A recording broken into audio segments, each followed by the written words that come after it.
Film Ram तेरी गंगा मैली से रातों रात स्टार बनी मंदाकिनी 26 साल के बाद एक्टिंग में कमबैक कर रही हैं।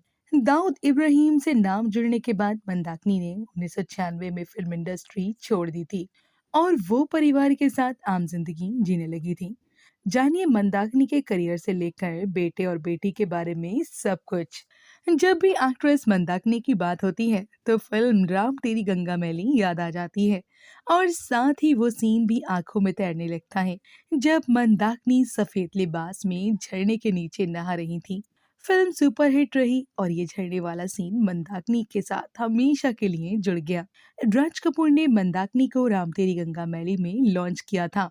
फिल्म से मंदाकिनी रातों रात स्टार बनी और उसके बाद कुछ और फिल्में की, लेकिन फिर मंदाकिनी फिल्म इंडस्ट्री से गायब हो गई। लेकिन अब वही मंदाकिनी 26 साल बाद स्क्रीन पर वापसी कर रही है। जी हाँ, मंदाकिनी एक नए गाने माँ ओ माँ में नजर आएंगी। इस गाने से मंदाकिनी तो कमबैक कर ही रही हैं। उनका बेटा रबील ठाकुर भी डेब्यू कर रहा है। मंदाकिनी के स्टार बनने से गुमनाम होने तक की कहानी। मंदाकिनी कैसे स्टार बनी थी, उन्हें राज कपूर ने कैसे अपनी फिल्म के लिए खोजा था, दाऊद इब्राहिम के साथ उनका रिश्ता क्या था और वे फिल्म इंडस्ट्री छोड़कर क्यों चली गईं, इस आर्टिकल से हम आपको बताने जा रहे हैं। यास्मीन जोसेफ नाम मेरठ में हुई पैदा। मेरठ में जन्मी मंदाकिनी का बचपन नाम से यास्मीन जोसेफ था। उनका दूर दूर तक फिल्मों से कोई नाता नहीं था। हालांकि मन में एक्ट्रेस बनने का ख्वाब जरूर पल रहा था। इसी ख्वाब के साथ जब मंदाकिनी बॉम्बे आई तो उन्हें काफी स्ट्रगल करना पड़ा। कई प्रोड्यूसर्स और फिल्म मेकर ने उन्हें रिजेक्ट कर दिया था। आखिर में राज कपूर की नजर मंदाकिनी पर पड़ी और उन्होंने उन्हें राम तेरी गंगा मैली में लेने का फैसला किया।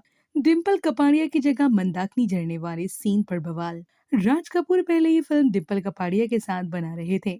बताया जाता है कि उन्होंने डिम्पल के साथ इस फिल्म के लिए थोड़ा शूट भी कर लिया था, लेकिन राज कपूर ऐसे नए चेहरे की तलाश में थे जो एकदम मासूम हो और पहाड़ी परिवेश उसके हाव भाव में नजर आए।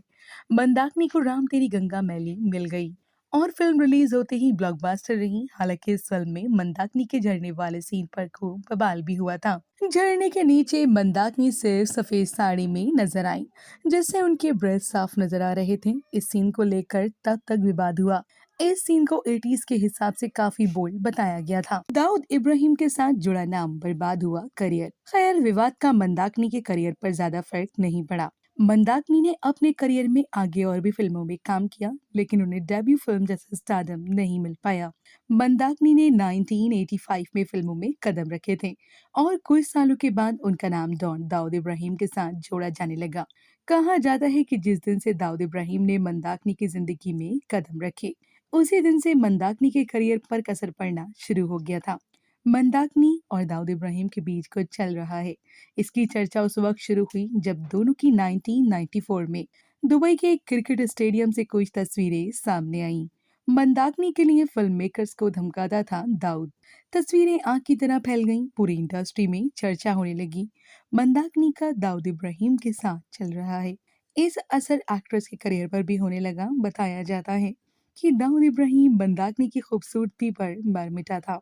वो मंदाकिनी की फिल्मों के दिलवालों में फिल्म मेकर्स को धमकाने लगा। इस वजह से फिल्म मेकर्स ने मंदाकिनी को साइन करने से कतराने लगे। बताया जाता है उस वक्त तक बॉलीवुड में दाऊद इब्राहिम अपना खूब दबदबा रखता था। कई बॉलीवुड स्टार्स को तब उसके यहाँ होने वाली पार्टियों में देखा जाता था। मुंबई बम धमाकों में जब दाऊद इब्राहिम का भी नाम आया, पुलिस मामले की जांच कर रही थी। तब मंदाकिनी से भी पूछताछ की गई। दाऊद की वजह से मंदाकिनी के करियर और छवि पर जो दाग लगा, वो तो कभी नहीं हट पाया। मंदाकिनी को चुकानी पड़ी भारी कीमत। 1996 में इंडस्ट्री छोड़ दी। मंदाकिनी दाऊद इब्राहिम पर फिदा थी या नहीं, ये तो पता नहीं, पर एक डॉन के साथ नाम जुड़ने से उनके करियर में भारी भरकम चुकानी पड़ी थी। इस बारे में मंदाकिनी ने 2010 में मिड डे को दिए इंटरव्यू में बताया था कि दाऊद के साथ वाली बात अतीत है और उसके बारे में कोई भी बात करना नहीं चाहेंगी। वो इसके कारण पहले ही काफी कुछ झेल चुकी हैं। मंदाकिनी ने 1990 में एक बौद्ध भिक्षु से शादी कर ली थी। बावजूद इसके उनका नाम दाऊद के साथ जोड़ा गया और करियर बर्बाद हो गया। मंदाकिनी ने 1996 में फिल्म इंडस्ट्री छोड़ दी और एक सामान्य जिंदगी जीने लगी। वो पति डॉक्टर कागियो टी रीनो पोचे ठाकुर के साथ मुंबई में रहती हैं और तिब्बती योग सेंटर चलाती हैं। मंदाकिनी का एक बेटा रबिल ठाकुर और बेटी है। इनका नाम इनाया है। बेटा रबिल ठाकुर जहाँ एक्टिंग में डेब्यू कर रहा है, वहीं बेटी के बारे में ज्यादा जानकारी नहीं मिल पाई है। हालांकि मंदाकिनी और उनके पति ने बेटी की कई तस्वीरें इंस्टाग्राम पर शेयर की हुई हैं। तो दोस्तों, आज के लिए बस इतना ही। मिलते हैं अगली वीडियो में, तब तक के लिए जुड़े रहें हमारे चैनल के साथ।